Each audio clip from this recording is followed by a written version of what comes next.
وانتم بألف خير أعزائي المشاهدين، ورمضان كريم ينعاد علينا وعليكم بالصحة والسلامة. أهلا بكم أعزائي المشاهدين في حلقة جديدة من برنامج BNN في الميدان مع جوائز رمضان. معي أنا أميرة عبادي. هذه الحلقة الهدايا مقدمة من محلات زاهدة لمعدات المطاعم والملاحم. يلا معنا.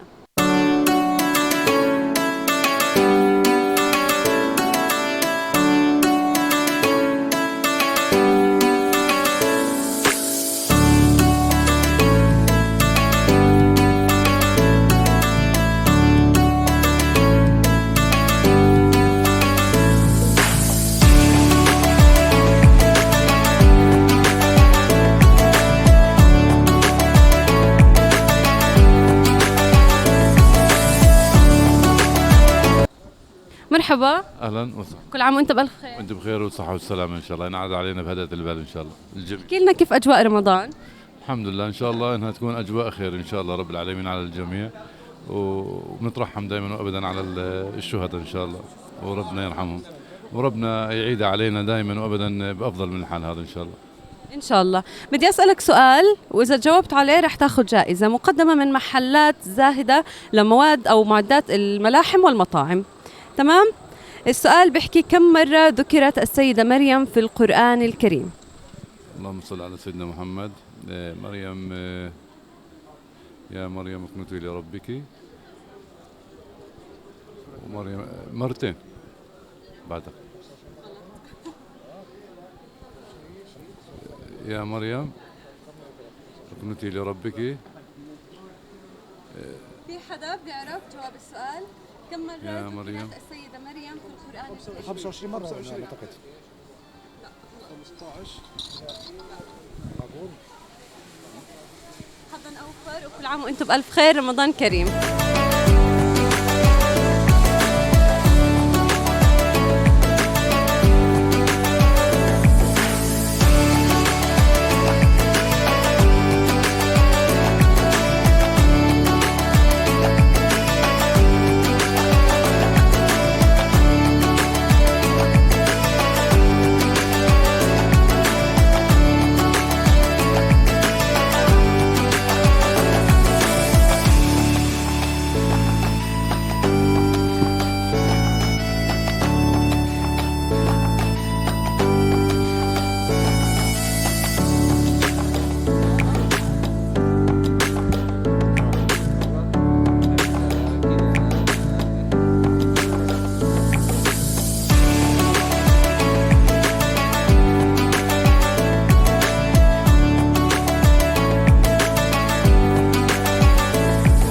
كل عام وأنت بألف خير. ألف خير حبيبتي. هلا.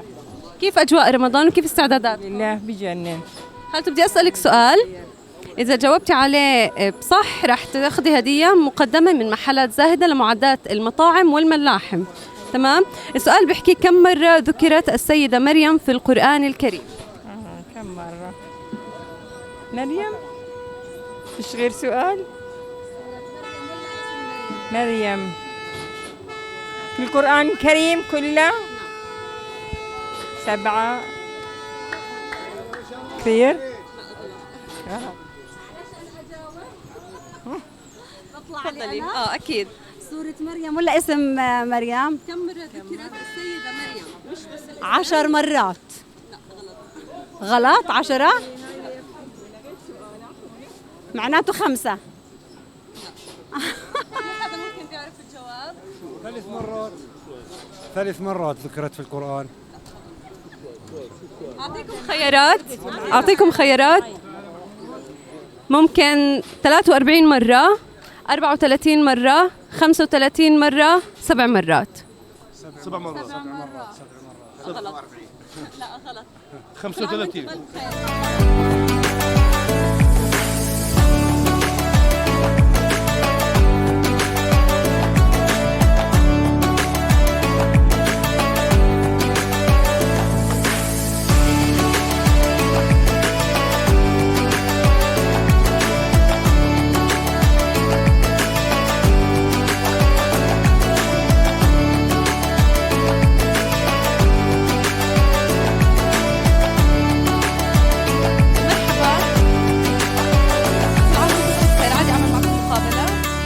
كل عام وانت بألف. وانت بألف خير. كيف أجواء رمضان واستعداداتكم؟ والله الأجواء حلوة والناس مبسوطين برمضان، بس الأشياء غالية جدا. خالته كل عام وانت بألف خير في البداية. ثاني إشي بدي أسألك سؤال، إذا بتجاوبي عليه صح رح تاخدي هدية مقدمة من محلات زاهدة لمعدات المطاعم والملاحم. تمام. السؤال بيحكي كم مرة ذكرت السيدة مريم في القرآن الكريم؟ في سورة مريم ذكرت مرة واحدة يمكن. كل القرآن. يمكن 3 أو 4 مرات. غلط. يعني هيك أنا بعرف، يا 3 يا 4. بسيطة. كل عام وانت بألف خير يا رب ورمضان كريم.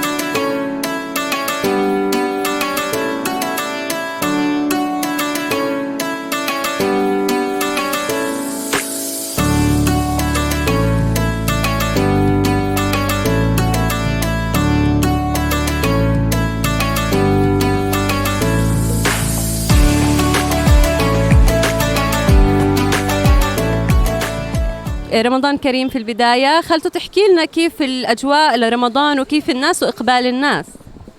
أجواء رمضانية حلوة، إقبال الناس حلو، يعني شو ناقصها الناس؟ خالته بدي أسألك سؤال، تمام؟ إذا بتجاوبي عليه صح رح تاخذي هدية مقدمة من محلات زاهدة لمعدات المطاعم والملاحم، تمام؟ السؤال بيحكي كم مرة ذكرت السيدة مريم في القرآن الكريم؟ كم مرة؟ أعطيكي خيارات؟ ممكن تمام. الخيارات 43 55 42 34. غششنا 34. حلو. الإجابة صحيحة. تفضلي. الجائزة مقدمة من محلات زاهدة لمعدات المطاعم والملاحم. ألف مبروك يا رب. كل عام وأنت بألف خير. كل عام وأنت بألف خير. بالصحة والسلامة إن شاء الله. خالته بدي أسألك سؤال، إذا بتجاوبي عليه صح رح تاخدي جائزة مقدمة من محلات زاهدة لمعدات المطاعم والملاحم. تمام. السؤال بيحكي من هي آخر زوجات النبي التي توفيت؟ في خيارات. أعطيكي خيارات. في عنا السيدة أم سلمة، السيدة سودة بنت زمعة، والسيدة عائشة بنت أبي بكر، والسيدة زينب بنت جحش. زينب، السيدة زينب ولا شو اسمها هذيك الأخرى؟ زينب، سعدة، عائشة. غلط. كل عام وأنت بألف خير. رمضان كريم.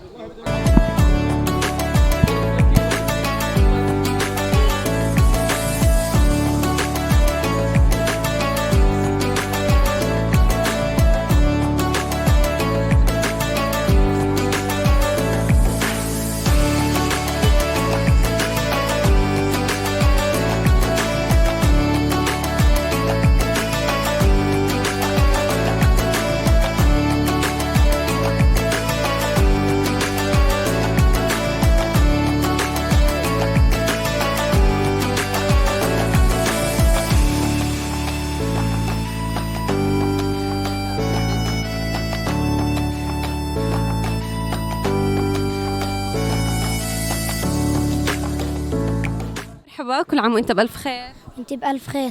شو اسمك؟ عبود. صايم يا عبود؟ كيف رمضان معك؟ حلو وفي متعة. طب احكي لنا، بدي أسألك سؤال، تمام؟ إذا بجاوب عليه صح بعطيك جائزة مقدمة من محلات زاهدة لمعدات المطاعم والملاحم، تمام؟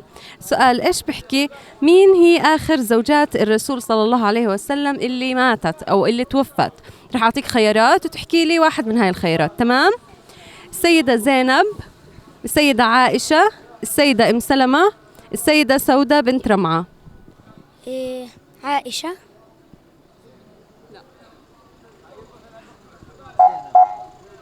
أم سلمة. صح، أم سلمة.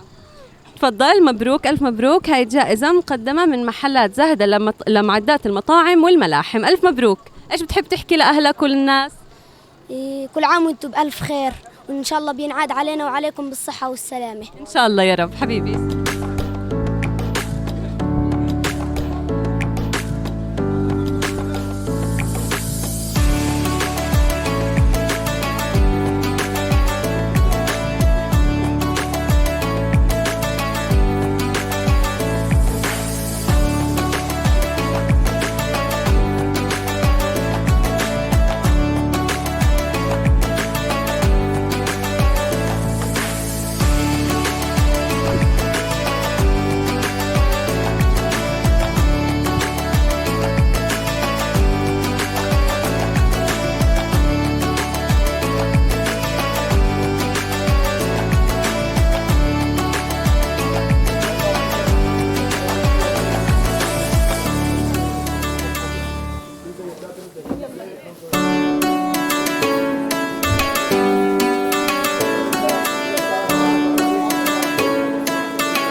رمضان، كيف استعداداتكم لرمضان وأول يوم رمضان؟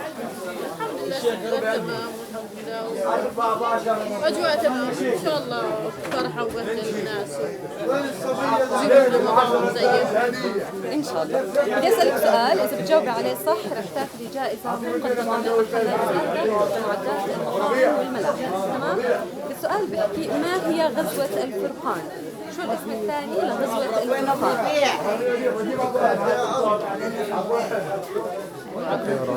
أعطيك خيارات. تمام. غزوة أحد، غزوة الخندق، غزوة بدر، غزوة الطائف. لا غلط، حظا أوفر. كل عام وأنتم بخير، رمضان كريم. مرك. احكي لنا عمو كيف استعداداتكم لرمضان وأول يوم رمضان؟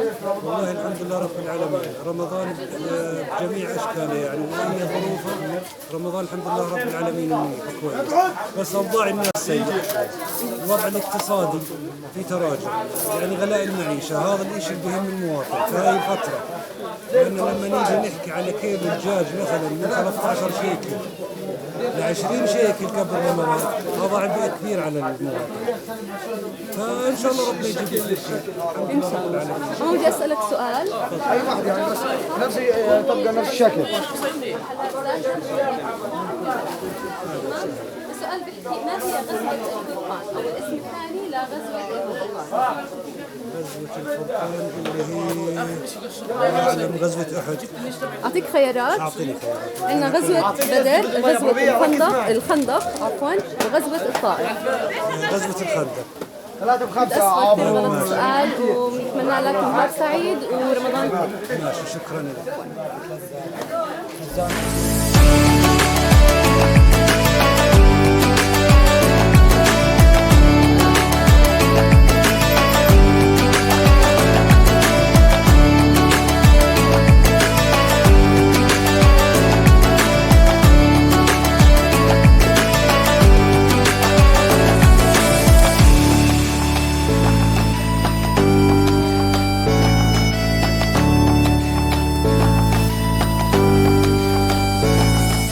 كل عام وانت بألف خير. وانت بألف خير بالصحة والسلامة.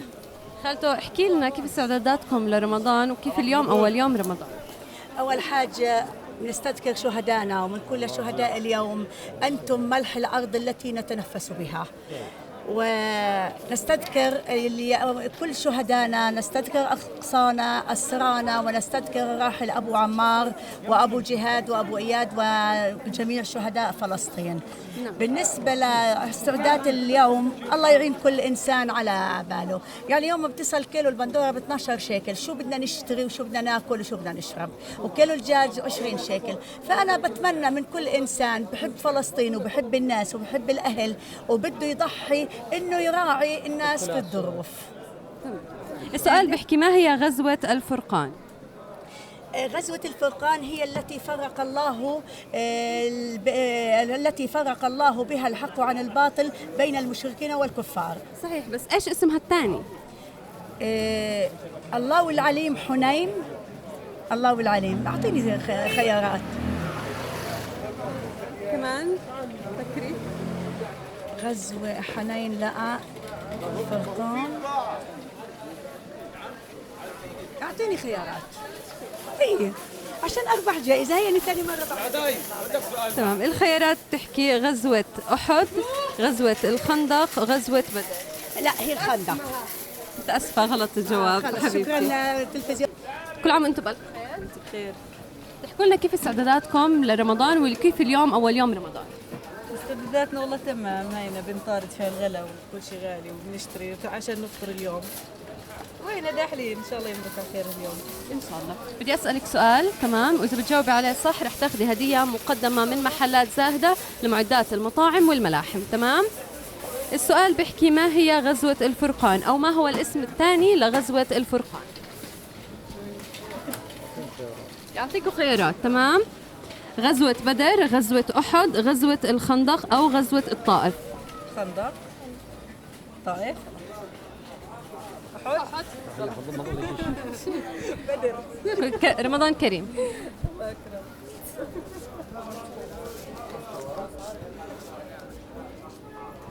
عم أنت بألف خير؟ بخير. رمضان كريم. الله أكرم. احكي لنا كيف اليوم أول يوم رمضان؟ الحمد لله كويس. بدي أسألك سؤال، إذا بتجاوب عليه صح رح تاخذ هدية مقدمة من محلات زاهدة لمعدات المطاعم والملاحم، تمام؟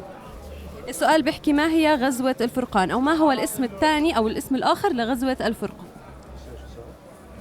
أعطيك خيارات: غزوة أحد، غزوة بدر، غزوة الخندق، أو غزوة الطائف. غزوة الطائف. متأسفة غلط، حظا أوفر، رمضان كريم. بدر.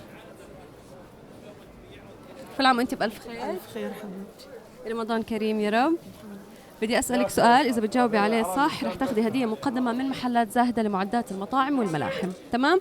السؤال بيحكي ما هو الاسم الآخر لغزوة الفرقان؟ شو هو؟ الاسم الآخر لغزوة الفرقان. أعطيك خيارات، تمام؟ غزوة بدر، غزوة أحد، غزوة الخندق، غزوة الطائف. غزوة الخندق. متأسفة غلط، حظا أوفر، رمضان كريم.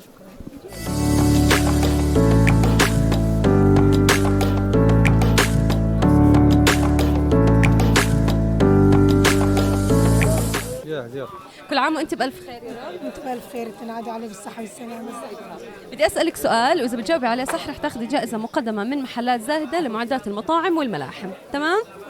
السؤال بيحكي ما هو اسم غزوة الفرقان الآخر؟ رح أعطيكي خيارات، تمام؟ غزوة بدر، غزوة أحد، غزوة الخندق، غزوة الطائف. الخندق. يا متأسفة حظا أوفر، غلط الجواب، رمضان كريم. الله يكرمك. تسلمي.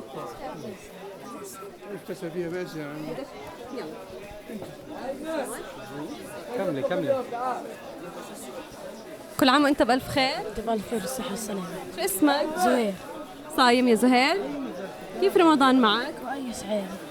كيف الاستعدادات؟ شو فطوركم اليوم؟ أي شيء عادي. أي شيء. تمام، بدي أسألك سؤال، إذا بتجاوب عليه صح رح تاخذ جائزة مقدمة من محلات زاهدة لمعدات المطاعم والملاحم، تمام؟ السؤال بيحكي ما هي غزوة الفرقان، أو ما هو الاسم الآخر لغزوة الفرقان، تمام؟ أعطيك خيارات: غزوة بدر، غزوة أحد، غزوة الخندق، أو غزوة الطائف. غزوة بدر. إجابة صحيحة، وأخذت جائزة مقدمة من محلات زاهدة لمعدات المطاعم والملاحم. ألف مبروك، كل عام وأنت بخير.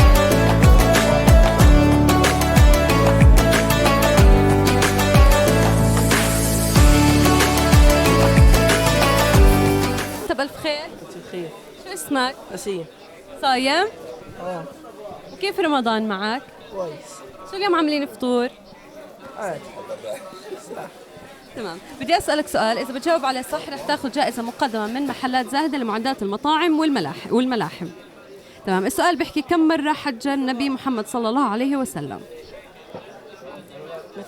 أعطيك خيارات، في عنا 3 مرات، 4 مرات، 5 مرات، مرة واحدة. مرتين. إجابة غلط. حجة الوداع. الجائزة مقدمة من محلات زاهدة لمعدات المطاعم والملاحم. ألف مبروك.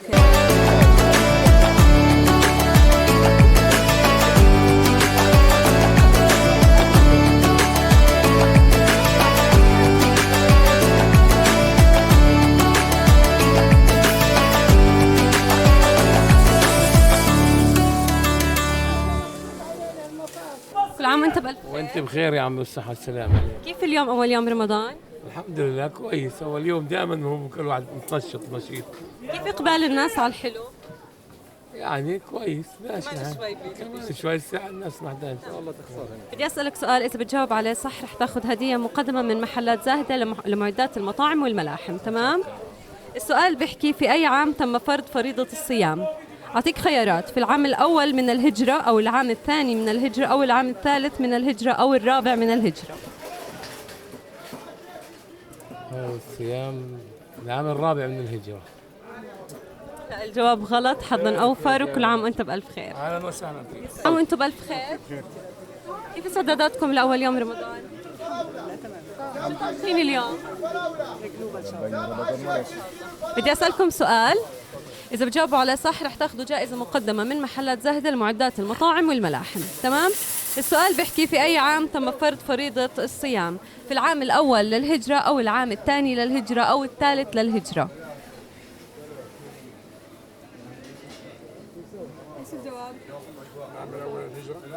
إجابة خاطئة. صحيحة، إجابة صحيحة. يعني الجائزة مقدمة من محلات زاهدة لمعدات المطاعم والملاحم. ألف مبروك. تحبوا تحكوا للشعب؟ كل عام هو بخير واحنا بخير ان شاء الله. الشعب الفلسطيني كل عام وانتم بخير. ألف مبروك. الشعب الفلسطيني ان شاء الله بخير ويكونوا ان شاء الله الله مفرجها عليهم وان شاء الله الله مهدي بال الجميع يا رب. ان شاء الله. كل عام وانتم بخير. تفضلي. شكرا. الله يعطيكم العافية.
المشاهدين، وصلنا لنهاية حلقتنا الأولى من برنامج BNN في الميدان مع جوائز رمضان.